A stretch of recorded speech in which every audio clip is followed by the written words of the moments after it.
আমি দৈনিক কাজ করে খাই মানুষ, আমার ঈদের বাচ্চা কাচ্চার ব্যবসা আছে, এখানে আসে আর কি বসে আছি। এক হয় প্রশাসন এদের সমস্যার সমাধান করে দেখ, নাহলে আমাদের রাস্তা ছাড়ি দেখ, দুইটা একটা তো করতে পারে। এরাও বিপদ আছে, এদের নাকি বাচ্চা কাচ্চা মারি ফেলছে হাতিয়ে, তো হাতিগুলো কি মানুষের সাথে বড় হয়েছে নাকি? হাতিগুলো ওরা নিয়ে দেখ না, হাতিগুলো নিয়ে মানুষকে মুক্তি করে দেখ না।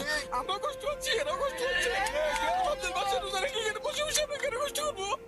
আমাদের একটা আশেপাশে আছে না, সবার তো একটা আশেপাশে আছে। প্রশাসন কেন মাথাকে পাচ্ছিল? দেশ কি সরকার নাই?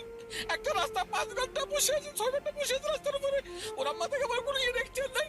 আপনার দেশের জনগণটা আমাদের অধিকার নাই, যারা আন্দোলন করছে তাদেরও তো অধিকার থাকার কথা। প্রশাসন তো কোনো মাথায় পাচ্ছে না। আপনি আসছে চোখ বন্ধ করে চলে গেছে, পুলিশ আসছে চোখ বন্ধ করে চলে গেছে। এরা কি দেশে কি বকের মূল্য আমাদের থেকে বেতন নিয়ে খাচ্ছে, কোনো কাজ করতেছে না। এটা কি সমস্যা করবো? আমরা কি অপরাধ করেছি? ওরা হাতির আবেদন করছে, হাতিগুলো নিয়ে থাক প্রশাসন, আর আমাদেরকে রাস্তা ছাড়িয়ে দেখ, আমরা বাসা বাড়িতে চলে যাই, যার থেকে পৌঁছাই। আমরা আমাদের বিবি হচ্ছে না, ঈদের সময় কিছু একটা করি ভাই। একজন পুরুষ মানুষ, তার চোখে মুখে হাজারো রকম স্বপ্ন থাকে। কত ধরনের স্বপ্ন, কত জনকে নিয়ে স্বপ্ন, সবাইকে নিয়ে স্বপ্ন দেখতে দেখতে এই পুরুষ মানুষ তার নিজের স্বপ্নের কথা ভুলে যায়, নিজের শখ আহ্লাদের কথা ভুলে যায়। আপনারা কি জানেন একজন পুরুষ মানুষ কখন কাঁদে?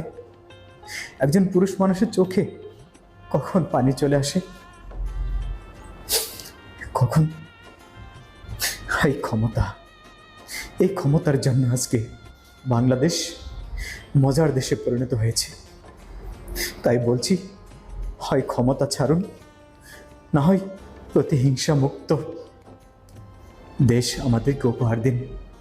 দুঃখী মানুষের মুখে হাসি ফিরিয়ে দিন, হাসি ফুটিয়ে তুলুন।